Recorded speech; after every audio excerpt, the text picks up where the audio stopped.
Welcome to Mysteries to Die For. I am TG Wolff, and I'm here with Jack, my piano player and producer. This is a podcast where we combine storytelling with original music to put you at the heart of a mystery. All stories are structured to challenge you to beat the detective to the solution. These are arrangements, which means instead of word-for-word readings, you get a performance that's meant to be heard. Jack and I perform these live, front to back, no breaks, no fakes, no retakes. For Season 6, Jack and I have again decided to go ad-free. I do this because I love mysteries, and Jack does it because he loves me.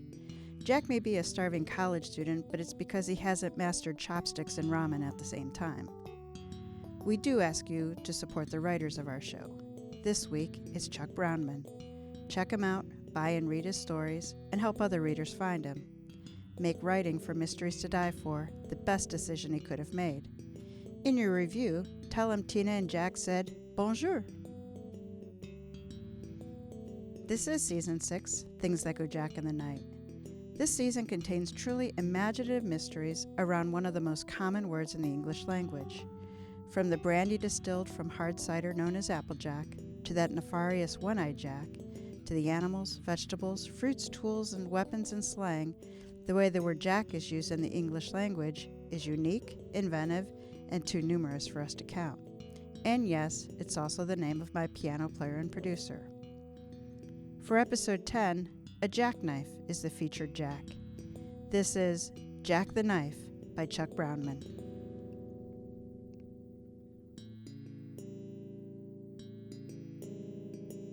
Chapter 1, Keeping a Watchful Eye. Yvonne Richardson sat at the tiny table, which, at the very last minute, had been shoehorned next to the kitchen at the rear of the restaurant's small dining room. With his back pressed tightly against the stucco wall, he shifted his body, looking for any position that wasn't cramped and uncomfortable. Instead, he smashed his knee against the table leg. Pain radiated along his shin. As he rubbed the tender spot, the kitchen door slammed open against the back of his chair, as the waiter said, "Too late. Watch out, coming through." He could have been enjoying a late-night supper at one of his many favorite restaurants near his apartment in The Hague. Instead, here he was in Manhattan, squeezed in, tired, hungry. But one thought superseded his complaints. It's all worth it if I can nab Jack.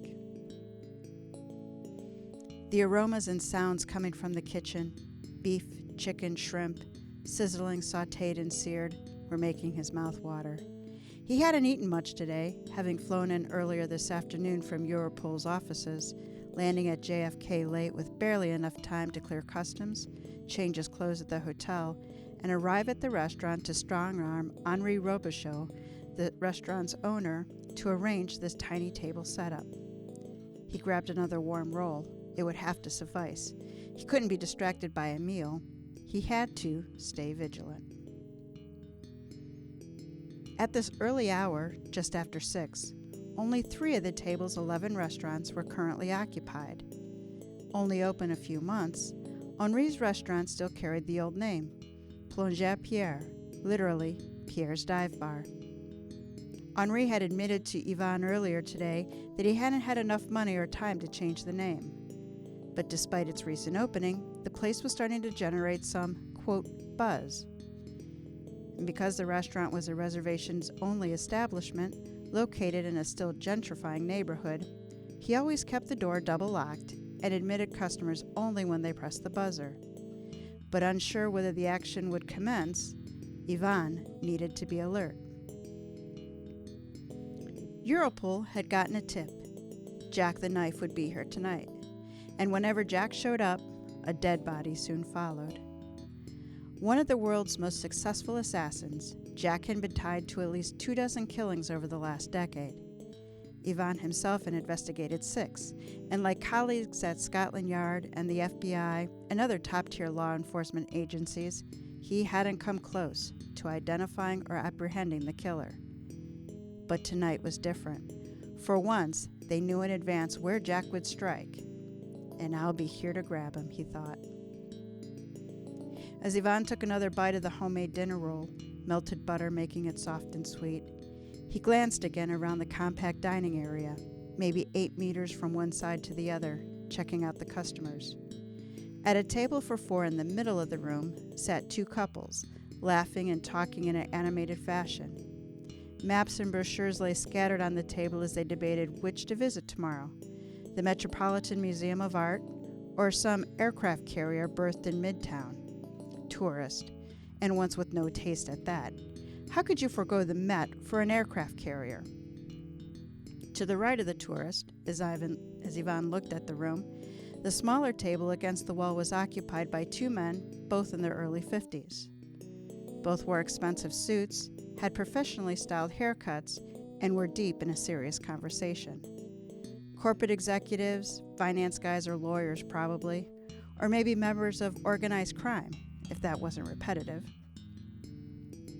The last of the 3 occupied tables was to the left of the 4 tourists. On the wall opposite the 2 men, a woman sat alone. Using the dim overhead lighting and the candle flickering at her elbow, she read a sheaf of papers as she ate. Her straight auburn hair hung down, partially obscuring her face from the angle Ivan had. 7 people. If Jack completed his task, 1 would soon be dead. Not if I have any say in the matter. Ivan cringed as the door from the kitchen area banged into him again and the male waiter walked past holding a pair of salads, the greens in colorful contrast to his black apron. The man seemed to take pleasure at banging Ivan every chance he could. At present, only 2 servers were on duty, both petite, 1 man and 1 woman, and 1 busboy. Every member of the staff was new at the restaurant, but as the place filled up later, Henri had said more waitstaff would show up for work, making Ivan's job much harder. The busboy came by to fill up Ivan's water glass. Like the 2 servers had been doing, he gave Ivan a look, wondering who Ivan was to rate an addition of a table, and why he wasn't ordering food. After the busboy left, moving to the real customers, Ivan took a sip of water, continuing to watch. The male waiter was serving the salads to the 2 men, who were still finishing appetizers. The tourists were eating desserts, and the woman server was walking toward the auburn-haired woman's table. All normal, except it wasn't. Ivan wished Jack would make his move now, before the restaurant got too crowded. More people meant more confusion, more things to watch, and a greater chance of sightlines being obscured. Plus the waiting was making Ivan edgy, his hunger growing with every appetizer and entree brought out. Maybe I could chance a small appetizer. Suddenly, the lights went out. An anguished scream followed.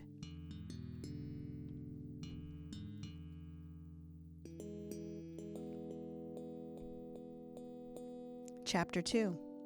What's going on? From the darkness came multiple voices, people asking variations of, "What's happening?" Following the sound of a glass being turned over, a woman snapped angrily, "Be careful, you spilled your wine on me." Ivan reached out, trying to recall where he'd placed his phone on his table. 2 nearby flashlights flicked on, giving enough light to locate his phone. Ivan's flashlight joined the others. Henri, the restaurant's 40-something owner and chef, rushed from the kitchen carrying a large camping lantern. "No one be alarmed. This will fix right away." An uneasy feeling warming its way through his stomach, Ivan took advantage of the meager light to look around. Sure enough, one of the corporate types was slumped over, his chest laying on the top of his table, his face pressed into plates of half-eaten appetizers and salads, like a tired schoolchild resting at their desk in the middle of an afternoon math class. Ivan dashed to the table. No pulse. Hoping he wouldn't find it, Ivan looked down. From the middle of the man's back, a thick, stubby knife protrude. In the dim lighting, he didn't bother examining the weapon. There was no need. He already knew what it would look like. Incredibly sharp, with a pearl handle. Crap, Jack's done it again. And right under my nose. From behind him came murmuring footsteps and the scrape of chairs. He had to take control of the situation, fast. Standing, he turned to the group and identified himself and his connections to Europool. I have to ask you all to step back. He made a go-back gesture with his open hands. Please, take your seats. The remaining 6 customers reluctantly moved away, clearly disappointed to give up their ghoulish ringside view of the dead man. Henri said, "This is terrible. Monsieur, you said nothing would happen if I let you in here. My restaurant." Yvonne cut him off brusquely. "Never mind that. Call the police." The male waiter piped up. "I've already done it. They should be here quick." "Good," he said, returning to Henri. "Let's check the door." But then Yvonne hesitated. Everyone in the room was a suspect, and he didn't want them left unsupervised. He decided to use them all. "Everyone, stay right where you are, and let me know instantly if anyone else moves." With Henri alongside, Yvonne walked to the front of the restaurant and pulled on the door handle. Still locked.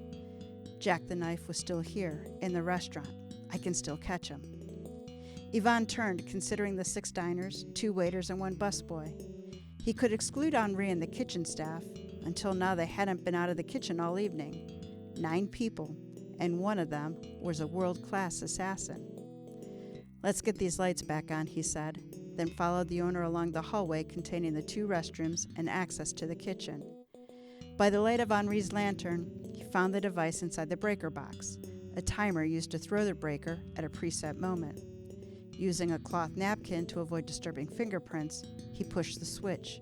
The restaurant lit up. The breaker box's location meant that anyone, employee or customer alike, could have accessed it. Maybe Jack had a confederate among the kitchen staff. In some past cases, the assassin had occasionally hired one-off helpers for the job if the plan called for it. But if those prior killings were any indication, the hired accomplice wouldn't know much, hired anonymously to be in a particular place to do a specific task. So Yvonne's goal remained Jack, him or herself. Returning to the dining room, Yvonne checked his suspects. Everyone appeared to be where he'd left them moments ago. Just then, the buzzer at the front door sounded. Pounding on the door followed. "NYPD, open up!" Yvonne accompanied Henri to the door and watched him unlatch both locks with a pair of loud, metallic clicks. He was sure he hadn't heard that sound after the lights went out, further confirmation that Jack was still here. A uniformed cop entered. To Yvonne, now feeling all of his 44 years. The cop looked young. "I'm Officer Sanchez. What's the problem?" Yvonne introduced himself again, the 3rd time he'd done so today. Must be a new record. Upon hearing there was a dead body, Sanchez looked both alarmed and excited. Maybe it was his first DB, but surely the NYPD wouldn't put inexperienced cops in the field alone. "Let's take a look," Sanchez said, heading toward the corpse. He went through the same steps Ivan had performed, looking at the body's position, unsuccessfully feeling for a pulse. Now given the opportunity to observe the body with more light, Yvonne looked for, and found, the expected cause of death. An out-the-front jackknife, pearl handle, Jack's signature weapon and the source of his nickname, since the agencies hunting for him didn't know his real name. Sanchez started asking Henri and others basic questions. Needing to brief the officer out of earshot of everyone else, Yvonne interrupted. Sanchez frowned but followed Yvonne away from the group. "I didn't want to say this in front of the others," Yvonne said in a low tone, "but my being here is no coincidence. Europol received a credible tip that an assassin would strike tonight here at Bonjour. He summarized Jack's history and multiple killings. I was dispatched to stop him." "So you failed," Sanchez said bluntly. Yvonne bit back a defensive retort. With the chance to arrest Jack still possible, he'd have to stay on Sanchez's good side. Instead, Yvonne explained why he thought Jack was still among the 9 suspects. Sanchez nodded. "Interesting. Certainly puts a new light on things." The cop reached for the door. "I'm going outside to call the detectives." Yvonne stayed right behind him. "I'd like to come with you." Sanchez put up his hand in a classic halt gesture. "Sorry, Mr. Richardson. You need to wait here. There was one mistake in what you told me." Yvonne was confused. "What mistake?" 10 suspects, not 9. Sanchez gave Yvonne a penetrating look. "You're a suspect, too."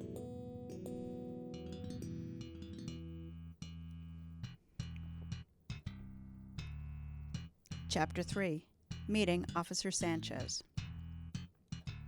While Ivan waited, he kept an eye on the 9 suspects waiting in the dining room.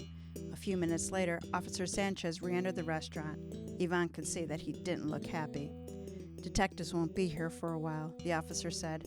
"Combination of questioning perps in other cases. Short staffing due to budget cuts. I guess it's the same in your organization. I get to hold down the fort till they arrive, sort out who's who." Sanchez held out his hand, his eyes locked on Ivan. "So I'm starting with you. Let me see your ID." Dumbfounded, Ivan handed over his EU passport and Europool credentials.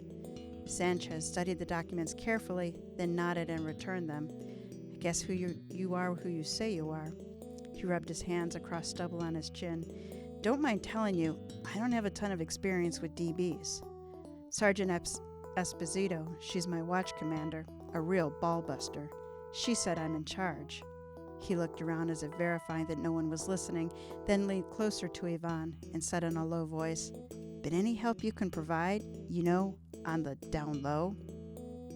"I'm happy to help," Ivan assured the officer. Then he gave Sanchez a condensed explanation about the assassin who eluded them for so long and the events leading up to why the police had been called. As Ivan finished, Sanchez looked incredulous. "It sounds like a spy movie. You don't even know what the guy looks like?" Ivan shook his head. "We're not totally sure he's even a he, but because of the knife, the Jack nickname stuck. So we refer to the assassin as he and him. Anyway, from CCTV on his past hits, we believe that he, or she, is medium height and weight, although he has sometimes used disguises to appear taller and heavier. All we know for sure is the MO, the inlaid OTF he always uses, including tonight." "OTF?" Sanchez repeated.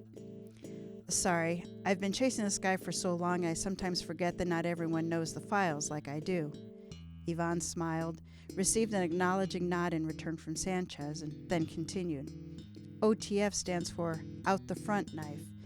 Kind of a combination of a stiletto and a switchblade.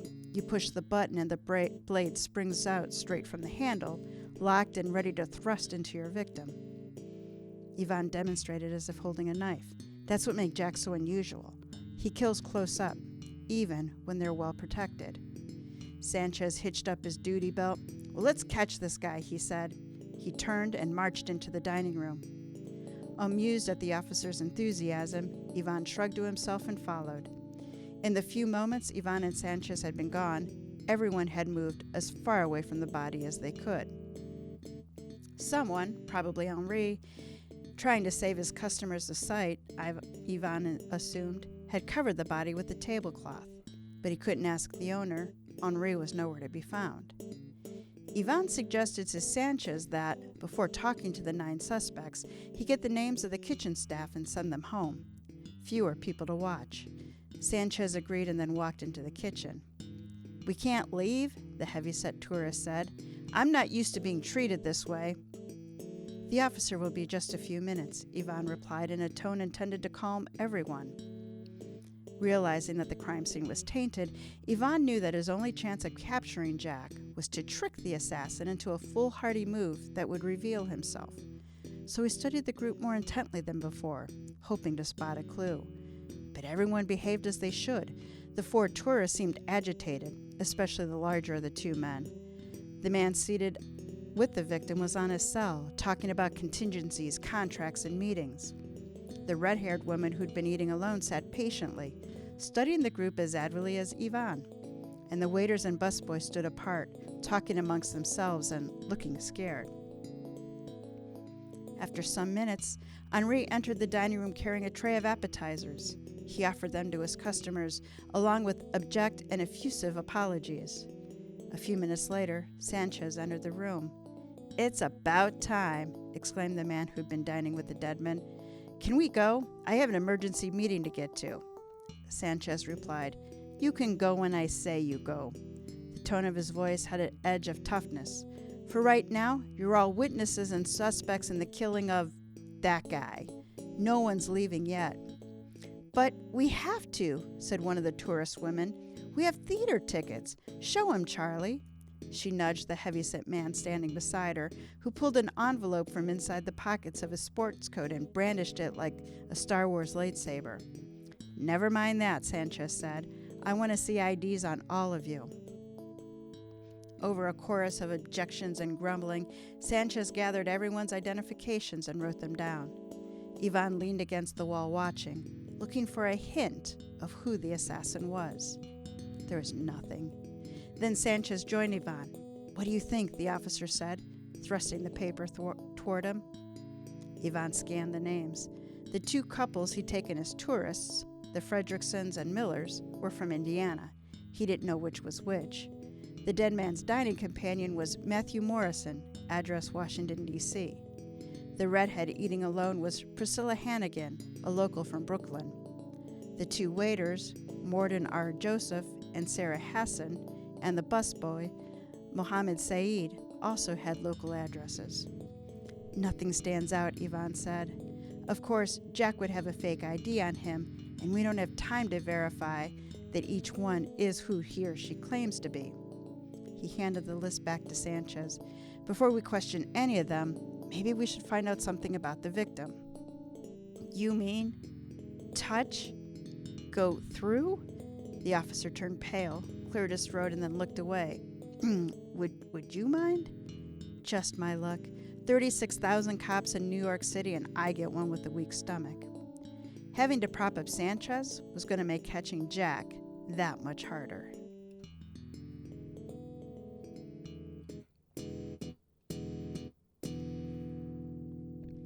Chapter 4. The Victim and His Dining Companion.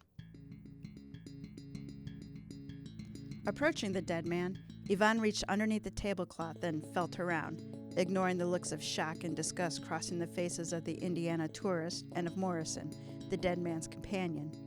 No reaction from the redhead. Interesting. He forced himself to disregard the gooey texture and the coppery smell. Good thing he hadn't eaten. He might have vomited on Ree's food. Finally, he located and extracted the man's wallet. Walking back to Sanchez, he grabbed a napkin to wipe his hand, but only some of the victim's blood wiped off. Handing the wallet to Sanchez, he said, "Who is he?" Sanchez flipped it open. "Frank Anson, Illinois driver's license, Chicago address." He shuffled through the rest of the billfold. Amex Black Card, Chase Sapphire Reserve. Guy must have had a lot of dough. "Not much good to him now," said Ivan. "Let's find out more about him from Morrison." They were eating together. Sanchez summoned Morrison to join them. Now that Ivan could see the man without a dining room table shielding him, or surrounded by the chaos of murder being discovered, he judged Matthew Morrison to be about Ivan's own height, a shade under 2 meters. "You're in the States. Better to think of it as an inch or two over 6 feet. Morrison wore a dark suit worthy of the Seville road tailor and a sour expression worthy of a Marseille longshoreman. "Are we finally free to leave?" Morrison snarled. "I'm asking the questions here," Sanchez countered. "I understand you were eating with the victim. Tell us about Mr. Anson." "He's the CEO of a manufacturing company, in from Chicago on business," Morrison said. "He was here looking to arrange financing for some new business opportunities. We met with the banks today and we were scheduled to meet again tomorrow." "And what is your business with him?" Sanchez asked. "I'm an attorney in Washington." Morrison extracted a business card and gave it to Sanchez with a flourish. "I advise clients on governmental matters.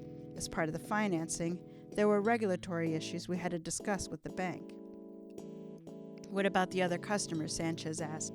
"Did any of them talk to Mr. Anson, interact with him in any way?" Morrison lowered his eyes for the moment, as if thinking. "Now that you ask, that woman there wearing the blue blouse," he said, referring to one of the tourist wives, "she pestered him about sights to see in New York, good restaurants, that kind of thing. She wouldn't leave him alone. He finally had to be rude, basically told her to shut up. But it wasn't Frank's fault. We had issues we needed to resolve." Now that Morrison had said this, Ivan realized that he'd seen the interchange, but hadn't thought much of it. "Really?" Sanchez said, his interest apparently by a sudden arching of his eyebrows. "How did she react? Did her husband get angry?" Yeah, her husband, the beefy guy, Morrison said, pointing at the man. He kept muttering to himself. Seemed like he was going to pick a fight. I told him to calm down, to just finish his meal without causing a scene. Sanchez flashed a, "Do you want to ask anything?" look to Ivan. Ivan took the hit. "What banks were you meeting with, and what were the meetings about? Were they going well?" Morrison bit his lip and then shook his head. "I'm sorry, I can't say anything more without divulging confidential and privileged information." Sanchez shut him down. "This is a murder investigation." But Morrison refused to say anything further. Sanchez told the attorney to go back to the others. Before complying, the lawyer paused.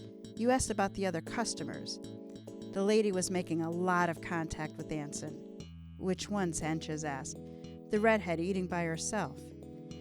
She gave Anson a bunch of glances and smiles. It seemed like she was interested in meeting him, and who knows? But he was killed before he could accept the invitation. Morrison left to rejoin the others. "Lawyers," the officer said with disgusted tone in his voice. "Whole world would be better without him." "Perhaps," Ivan said, thumb on his cell. "But here's the firm's website with a picture and bio of Morrison. I wouldn't put it past Jack to set up an elaborate website in case anyone looked. But for now, I think we can accept his story as fact at face value, pending further information." "If you say so, but I'd still like to get another shot at him, just on general principles." Sanchez wrote something in his notebook. "Who do we talk to next? The fighting tourist or the seductive redhead?"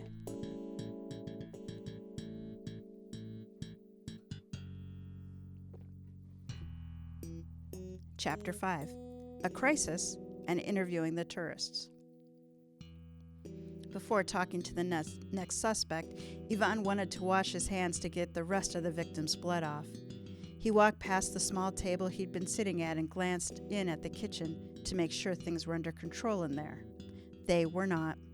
A large pot had been left on the stove. Steam billowed from the pot. As Ivan got close, he saw a murky and smelly liquid inside, bubbling and close to a boil. His eyes began to tear and the noxious smell gagged him. Ivan ran to the door leading to the dining room. "Henri," he called, "come quickly." Henri entered, a panicky look on his face. He was followed by Sanchez and both waiters. Ivan asked, "Is that supposed to be on and left unattended?" "No, monsieur." Henri launched into a furious set of orders and instructions to the two waiters, accompanied by pointing and gestures. Ivan told Sanchez to go back out and keep an eye on the customers, make sure no one left or contaminated the crime scene any further. Then he got a wet rag and dabbed at his irritated eyes. Henri and the woman waiter ran back and forth across the kitchen. Within minutes, the situation was under control. "Almost another disaster, monsieur," Henri told Ivan when things had quieted down. "A particularly bad combination. Ammonia and water. It would create a pungent stink, maybe even start a fire." A fearful look crossed the restaurateur's face. "Sacre bleu, what else could go wrong tonight?" While Henri went to the food warmer to see what he could offer his customers to salvage the evening, Ivan took the opportunity to talk to the two waiters, both of whom had been in the dining room when the lights went out. Sarah Hassan was a drama student at New York City College. Medium height and build, her white shirt and white apron showed signs of wear. She was in her 20s, still living at home with her mother. "When the lights went out, I am worried," she said. "If Henri has to close, well, money's tight. I might have to drop out of school for a while." "Don't you worry none, Sarah," said the other waiter, Morden Joseph. He was in his 30s, trim, and stood about 5 inches shorter than Ivan. In response to Ivan's question about his name, Joseph laughed. "You ain't the first person to ask. My folks told me it's a family name, but I think it was just my daddy's way of making sure I got beat up in school. Toughened me up, you know. Anyway, I had just delivered the salads to those gentlemen when the lights went out. No one bumped into me or anything." Ivan knew where the busboy, Mohammed Saeed, had been, but asked anyway. "After I filled your water glass, I went to the table of 4. The small lady was drinking water quickly," he said. "I refilled her glass 3 times so far." Henri called for them and they scurried out of the kitchen. Left alone, Ivan surveyed the room. The ammonia mixture had been part of Jack's plan, perhaps a way to create confusion and let him slip away. But did Jack do it? Or did he, or she, have an accomplice? No one would notice Henri, the waiters, or the busboy going in and out of the kitchen. It might be the perfect cover for a helper. He'd have to keep his eye on all of them. Ivan returned to the restaurant's dining room as the two tourist couples joined Sanchez next. According to their credentials, they were the Fredricksons and the Millers, but Ivan had not yet distinguished one pair from the other. One of the men was large, not just tall, but broad and burly with a receding hairline and florid skin tone. He was attached to the woman who had attempted to engage the victim in conversation. She, too, was tall and carried with her a sense of entitlement. The smaller, quieter couple stood behind the larger couple, as if for protection. "I hope this won't take too long. We have these theater tickets we paid $2,000 for," said the larger man, who Ivan finally realized was Charlie Fredrickson. "As long as it needs to," responded Sanchez, clearly not swayed by the man's bombast. Under Sanchez's preliminary questions, the four tourists revealed that they were in from Terre Haute, a city in Indiana, which Ivan recalled was somewhere in the middle of the United States. The two husbands were partners in some sort of agricultural business Ivan didn't quite understand, and they also served on their city's Economic Development Advisory Board. They were in New York on what the men described as, quote, a long overdue vacation. As Sanchez established the basics, Ivan kept his eyes on Henri, Sarah Hasten, Morden Joseph, and the busboy, Mohammed Said. They seemed to be acting normally, Henri hovering like a mother hen over his customers and bossing the staff around as they served. But still, it couldn't hurt to stay vigilant. Ivan felt Sanchez touch his arm. "You want to ask any questions?" Sanchez asked. Yanked from his thoughts, Ivan nodded. "Mrs. Fredrickson, I understand you engaged the victim in conversation during dinner." "It was just innocent conversation," interrupted Charlie Fredrickson, his voice strident. "We were sitting next to him in this tiny restaurant, for crying out loud." Henri harumphed from across the room. "My restaurant, it is not tiny," he said. "It has atmosphere." "Pipe down, both of you," Sanchez said. "Go on, Agent Richardson." Ivan approached Mrs. Fredrickson. Up close, he noticed miniature stress line around her eyes. She momentarily put her left thumbnail in her mouth, chewing on it. The light from Henri's sconces caused her diamond watch to glisten. She wore no other jewelry. More than nervous, she scared, hiding something. "Mrs. Fredrickson," Ivan said, "you were sitting closest to Mr. Anson, the victim, and doing most of the talking to him. What were you saying?" The blonde smoothed her long hair. "Just how are you and what places are good to see? The sort of superficial talk you have with the stranger." Ivan pivoted quickly to the other woman, Mrs. Miller. "Is that accurate? You were sitting across from Mrs. Fredrickson, also close to Mr. Anson. You must have heard the exchange." Mrs. Miller looked like a small scared bird. She shrugged and moved slightly behind her husband. Ivan turned back to Mrs. Fredrickson. What was she hiding? Is she Jack or his accomplice? "Who initiated the conversation, Mrs. Fredrickson? You or the victim?" Mrs. Fredrickson licked her lips and looked at her husband. He came to her rescue. "What difference does it? Let me hear it from her, Mr. Fredrickson." Ivan leaned toward the woman. "I think she'll crack if I press her." "Come on, Mrs. Fredrickson, let's have the truth, because I'm told that the conversation was more like you were flirting with Mr. Anson." Charlie Fredrickson stepped in front of his wife. "Just a minute there, fella. We're from Terre Haute. We don't take kindly to our women being accused of that kind of behavior. I think you owed my gal an apology." "And if I don't?" Ivan challenged. "Well, I'll force you to." Fredrickson started to remove his suit coat. "My gal," that's what Fredrickson had said, and no ring on her finger. "Mr. Fredrickson, lying during an investigation constitutes obstruction. Isn't that correct, Officer Sanchez?" "That's right," Sanchez agreed. "So think carefully, sir," Ivan continued. "Being arrested will most certainly cause inquiries to be made back home, followed immediately by adverse publicity. Your relatives back home are certain to hear of this." Fredrickson froze and went white. "Charlie," Mr. Miller said in a soft voice, "think about Claire and the kids." His facade breached. Fredrickson's bravado melted like snow in July and came out through a whole story. The woman traveling him was not his wife. She was Andrea Thomas, an employee at the business he and Miller ran. Recognizing the victim from business news stories, Fredrickson and Miller had hoped to get him interested in buying a new factory in Terre Haute. So Fredrickson had instructed his companion to flirt with Anson. "But the man was a pig and a snob," Fredrickson continued. "A typical big city fella. No offense." Yvonne waved away the insult, intended or not. "So, me and Rick," Frederick gestured to Miller, "we decided we would do business with someone else. But before we could leave, the lights went out and, well, you know." "Thank you for coming clean," Yvonne said. "Please wait to return to the others." Left alone with Sanchez and Henri, Yvonne said, "What do you think, officer? Are they the killers?" Sanchez said, "Definitely. They killed any interest I have in ever visiting Indiana." "I'm sure, so let's talk about the intriguing Mrs. Hannigan," Yvonne said.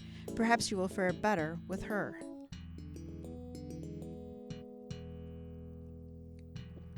You're not missing out if you miss out on Terre Haute. I'm just saying, I've been to Terre Haute.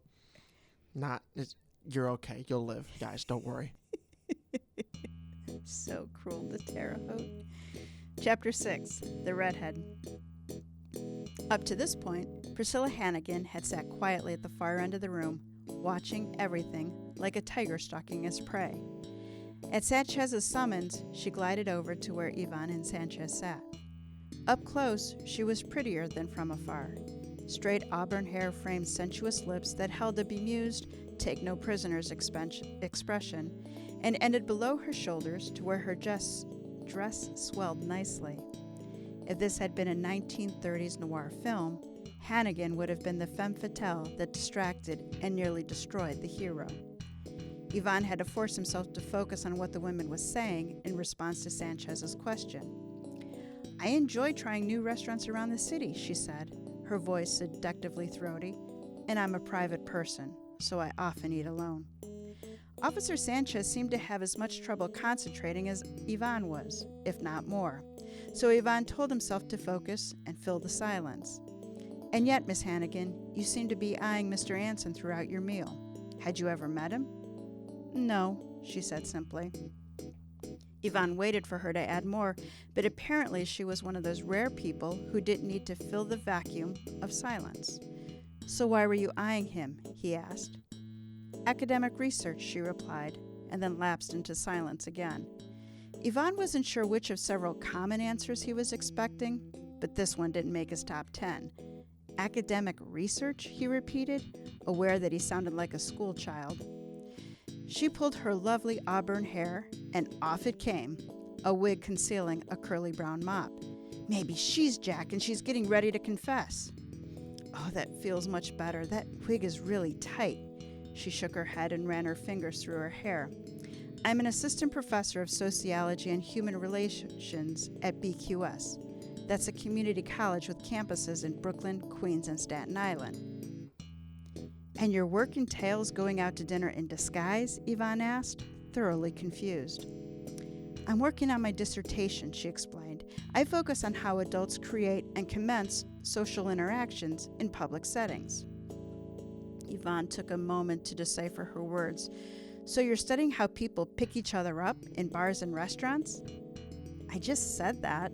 Professor Hannigan's tone and raised eyebrows suggested Yvonne was a slow learner. "I go to different locations and observe or initiate as needed the social interactions, and then I discern the participants' objectives." "It's sex," Yvonne wanted to scream. Instead, he asked, "And the papers you were reading tonight over dinner, just a prop?" She reached into her large purse and pulled out a sack of pages. "Not at all. These are academic studies and articles that I will be quoting from and footnoting in my dissertation." Thrusting them toward Yvonne, she added, "You can check them out if you like." He skimmed the pages, and they were as described. a bunch of long, dry academic research findings. He handed them back and was about to say he was finished questioning her when another thought popped into his mind. Why papers? Why not a tablet? Perhaps I'm old-fashioned, she said, smiling. I'm not a fan of tools or technology. Yvonne thanked her and asked her to return to her seat. Yvonne turned to Sanchez. What do you think? I wouldn't mind helping her with her research and asking her out, the officer responded. Yvonne shook his head. I meant about the case. Oh, Sanchez grinned wolfishly. Well, I suppose everybody seems like they're who they're supposed to be. I can't make heads or tails out of this bunch. He looked at Yvonne. You? Any ideas?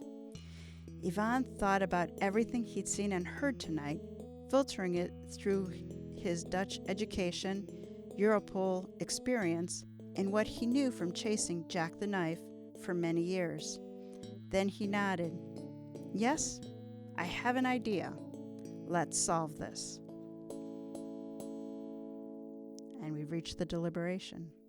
How have we reached the deliberation? These stories are getting stupider, not stupid, but harder. What? I feel like these authors are out to get me. It's another closed room story. They're out to get me, Mom. They're out to get you. Chuck's out to get you. Yeah. They see these and they're like, I know. I'm going to make Jack look stupid on his own podcast.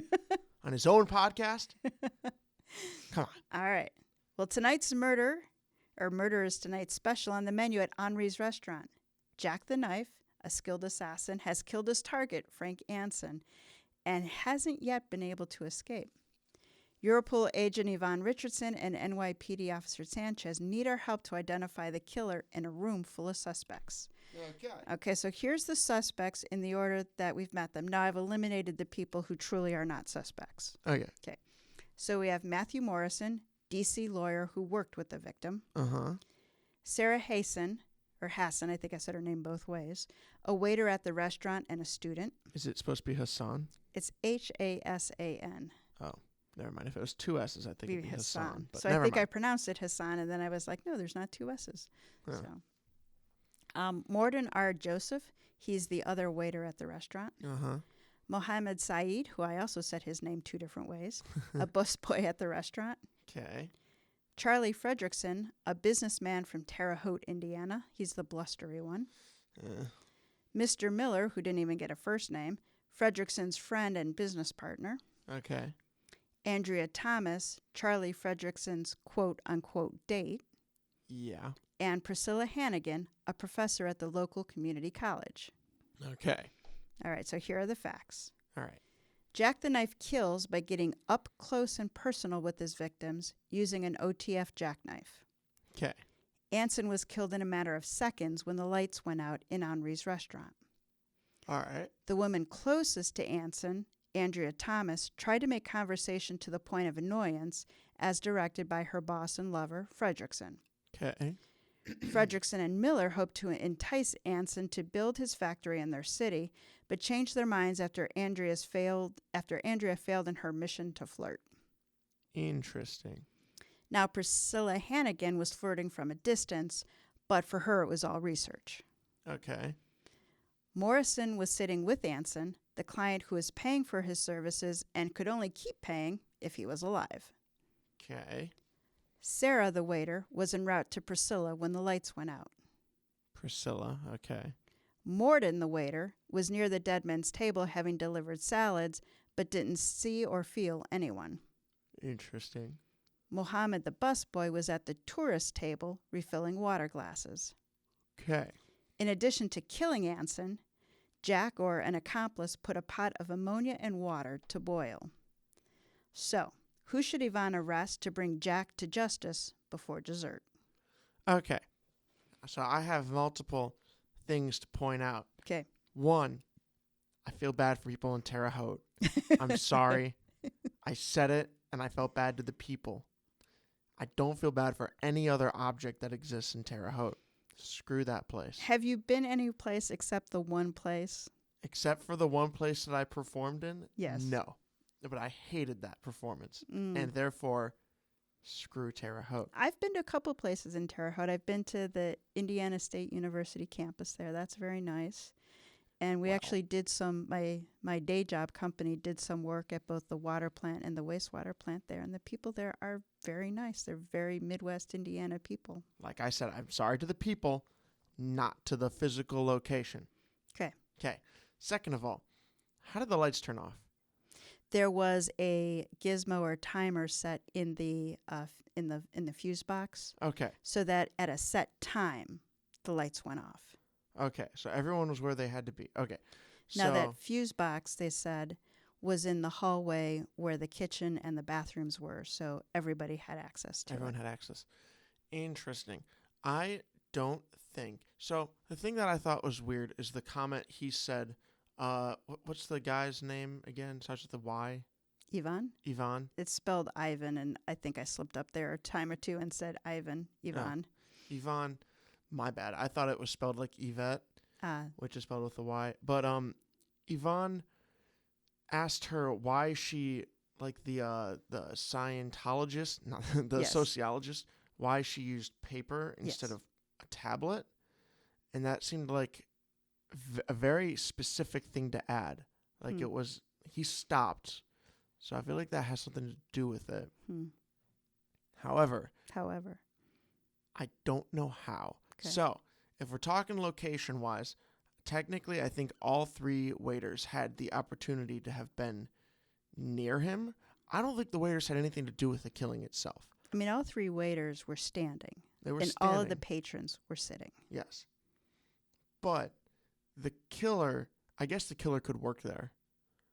But it's not, the story hasn't been told as if the waiters were Jack. It sounds more like the waiters are accomplices. It's a new restaurant, so all of the waiters and bus people are new. So it's not like any of these characters have worked for Henri for 12 years. So one of them could theoretically be Jack. Theoretically. But I'm going to game it and say it's not. Okay. Because the way he's explained it during the story makes it sound like when referring to the waiters, he's referring to the help that might have gotten hired. So I'm going to say the busboy got hired as the help. Okay. Because he seems like the kind of guy who could have gotten in and out of everywhere without being noticed too much. So you think he's the accomplice? I think he's the accomplice. When you say the help. Okay. I think he's the accomplice. It feels like the quote unquote date girlfriend, she was closest, and she also has like the least connection with the other guys. Okay. Because I don't think Jack would have I don't think Jack would have a bunch of people there like those dudes. The tourists? Yeah, the tourists.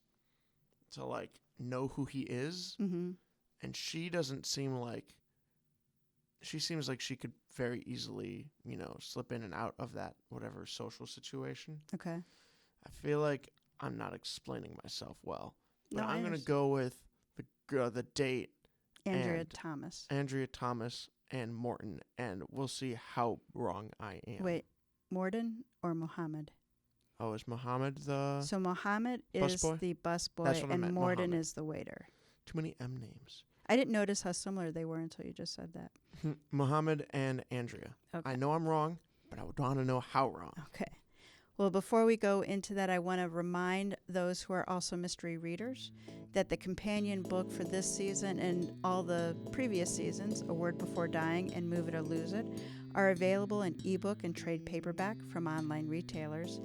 The dimes and quarters from those book sales do support the podcast and keep Jack in Pop-Tarts and software updates. And now we are ready for Chapter 7, The Killer is Revealed.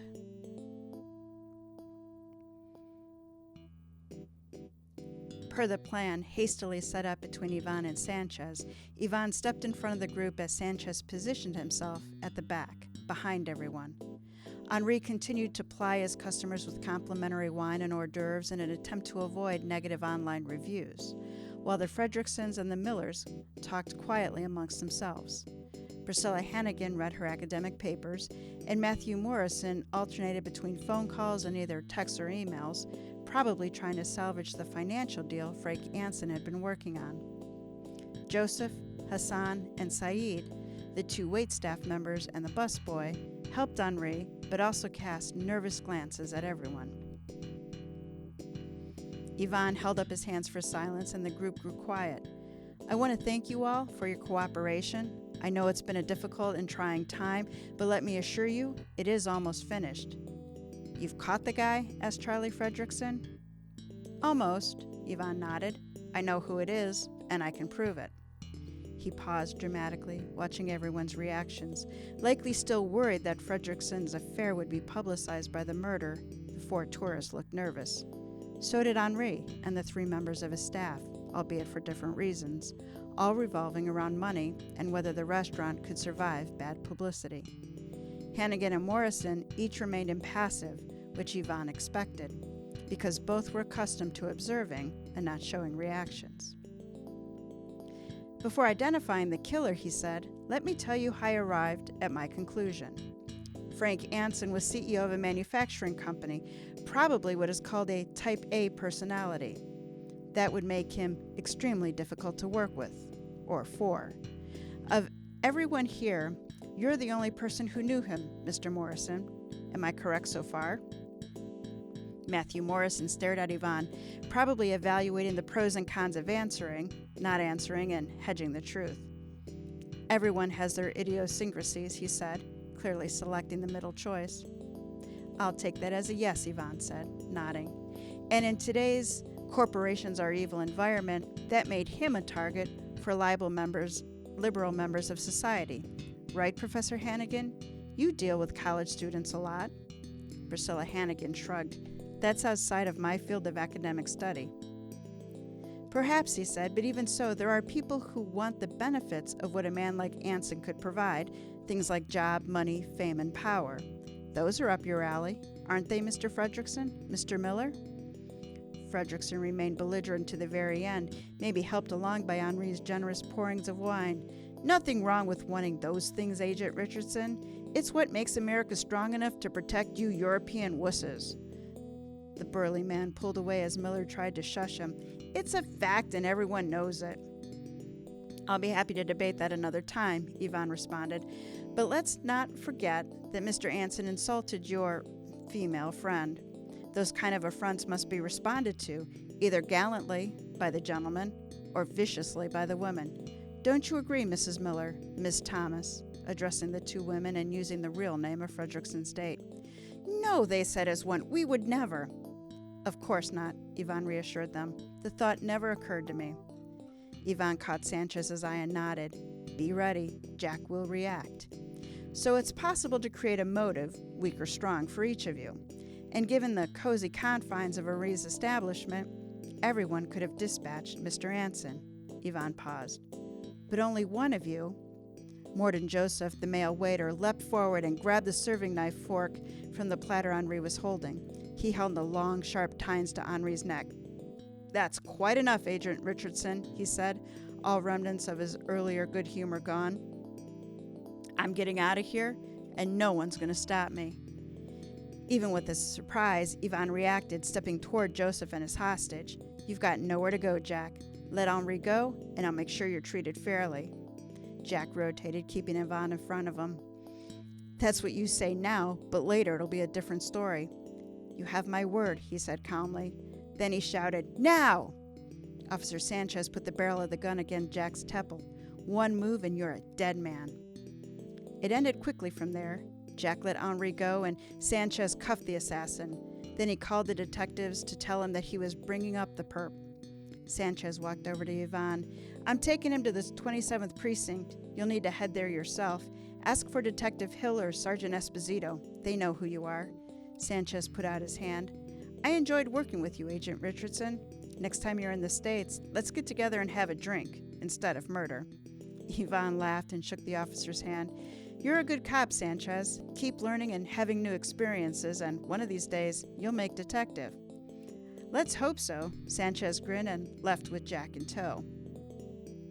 Feeling expansive at his capture of the assassin and needing to buy some time, Ivan told Henri to break out the cognac. Drinks are on me, he said to everyone. The tension that surrounded the group dissipated and everyone seemed to be in a festive mood. I don't mind telling you, Richardson, you had me going for a minute, said Charlie Fredrickson, extending his hand. I figured you were looking to pin this on me. Ahem, or my friend. Yvonne accepted and showed no hard feelings. No worries, Mr. Fredrickson. I was just following the evidence. Yes, about that, said Priscilla Hannigan as she joined them. How did you know it was the waiter and not one of us? Well, this was the moment that Yvonne had been delaying for. In truth, he had been about to accuse Fredrickson's date when Morden Joseph grabbed the serving fork and tried to escape. Yvonne had been using the last few minutes to develop a cover story. It was quite simple, he said, trying to sound modest. Anson had been stabbed fairly low to the ground, which meant that the killer was someone of average to below average height. Also, lights came on fairly quickly, so that eliminated Fredrickson, Mr. and Mrs. Miller, and Professor Hannigan. They were all too far away. And Mr. Morrison's identity, well, that had been established. Very impressive, Agent Richardson, Priscilla Hannigan said. She pulled a card from her purse and wrote on the back of it. Here are my office and cell numbers. I hope that you don't have to leave for Europe too quickly. She blushed slightly. I was hoping you could assist me with my academic research. If my schedule permits, Professor, I'd be honored to. Just then, Yvonne's cell vibrated inside of his jacket pocket. He pulled it out and saw a number he didn't recognize, not an uncommon occurrence for him. He excused himself and walked toward the restaurant's front door, looking for a quiet spot as he answered the call. I'm delighted you answered, Agent Richardson, a man's voice said. I would have hated leaving you a voicemail. Who is this? Yvonne demanded. You haven't figured it out, have you? The voice chuckled. I suspect you're about to get visitors. As if on cue, there was a pounding on the front door. NYPD, open up! The voice on the phone said. Those are the real cops, Agent Richardson. Sanchez was my man, my plan B, if you will, in case things went awry. I'm disappointed in you, sir. I'd heard you were quite skilled at your job. I thought you'd figure out the clue I gave you. Clue? Yvonne repeated. My fake name, Moordenaar Joseph. I adapted it from Moordenaar, the Dutch word for assassin. The voice laughed again. You best let the police in before they break down Henri's door. Better luck hunting me next time, Agent. The call disconnected. As if in a trance, Yvonne put away his phone to open the door, wondering how he was going to explain to his superiors at Europol how he'd let Jack the Knife slip through his fingers. The end.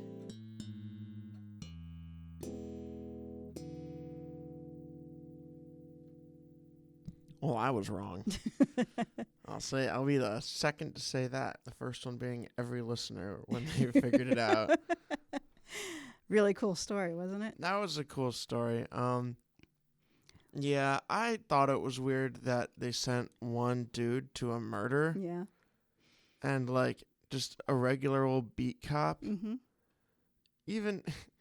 Even for like the Interpol dude, he should have been like, hey, can we get more than one person down here? So when I was reading the story, I read it 2 or 3 times. And when you read it through the first time, you're like, wow, like, no, that doesn't work. But when you read it through the second time, there are all these little things. Like every time Morden went from the kitchen into the dining room, he banged into Richardson, into Yvonne as hard as he could. Huh. And then he was at the table delivering salads when the light went out. So he was physically right there. And when they interview him, he's like, well, nobody bumped into me. I didn't see anybody. No, because you were the killer. That's the one thing I noticed. Was like, no one bumped into him. Well, so you're assuming he's innocent. Okay, I guess he's not a suspect. So Chuck did craft him to be almost not there. Yeah, he just blended into the scenery. That was pretty cool. And then he goes into the kitchen and he puts the water and ammonia on the stove. And again, he's going in and out. They've already sent the kitchen staff home. So he just has to be alone for a few minutes. It would have started a problem that would have allowed him to walk right out the front door if Yvonne hadn't walked in on it. I never would have guessed the cop. I guess I could have. I did a few times be like, that's not what a real cop would do. What the hell? I did not. I was so surprised by Sanchez. I didn't have that. A real cop wouldn't do that. I was just like, man, he really got a rookie. Yeah, I guess that was part of his whole cover was that if he doesn't know what he's doing, well, he's new. Yeah. That explains And that. Yvonne will do it for him. I guess it would have been a real hint if he was supposed to be weathered and he made little mistakes like that. Yeah. That could have been a hint, but no, that was pretty covered up. Never would have guessed him in a million years. Nope, and obviously we don't speak Dutch, so we would not have gotten Moordenaar. And since Yvonne didn't cue in on it, there was nothing to read like, oh, hey, that sounds a lot like the word for assassin. Yeah, that was specifically for the character. Yes, not for who us, we the are reader. not. Yes, the listener. That was pretty cool. Screw Chuck for making a Terre Haute dude. But anyway. Well, so Chuck's day job is a lawyer, so he made a number of lawyer jokes. I think the Indiana and Terre Haute was to entertain you and me, and then he balanced that out with his own lawyer cracks. Yeah. The only thing that I think confused me was like there was the one guy was from Illinois, the other guy was from DC. They seemed to be friends, but they don't live anywhere near each other. They're business companions. That's why I was like, fine, whatever. So I did do some research on jackknives, and this was actually, of all the jacks that I've done the research on, this probably has the most boring backstory. Because every other jack has been pretty, even like lumberjack was like really inventive on, it means wood and man, but how it came to be.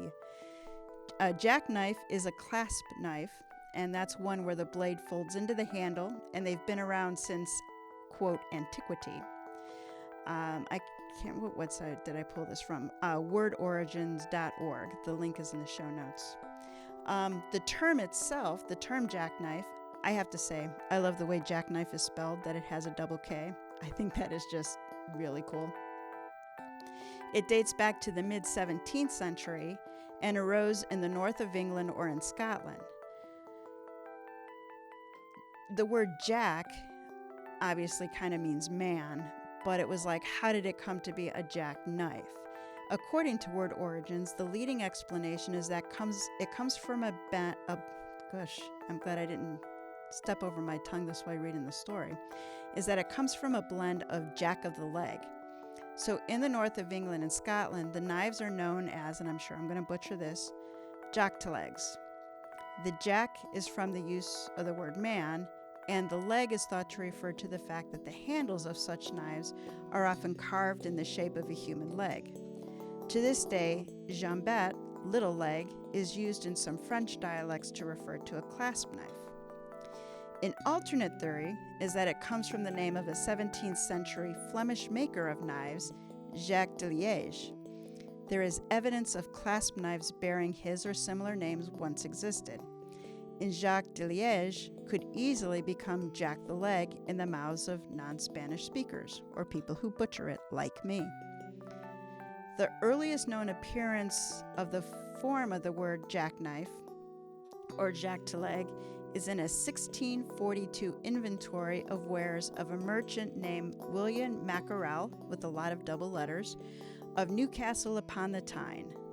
So it's pretty cool that that word goes all the way back to, is that the 15th century? Again, the link is in the show notes.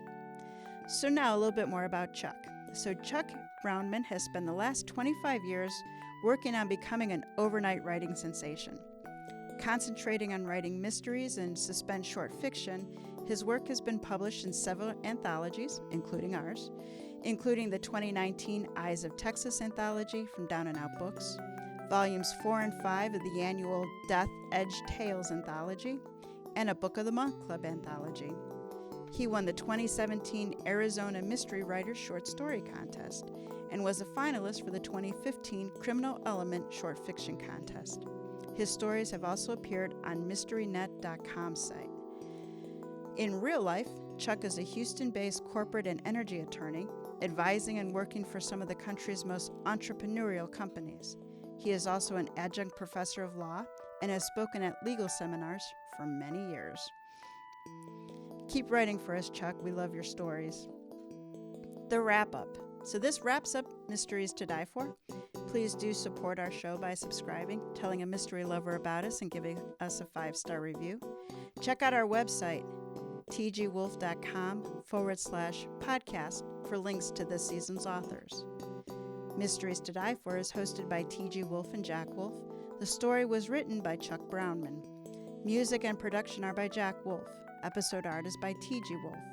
Join us next week for a toe tag that is the first chapter of a fresh release in the mystery, thriller, or crime genre, and then be back in 2 weeks for episode 11. It's one of mine, called The Crackpot's Jackpot. All right, Jack, take us out.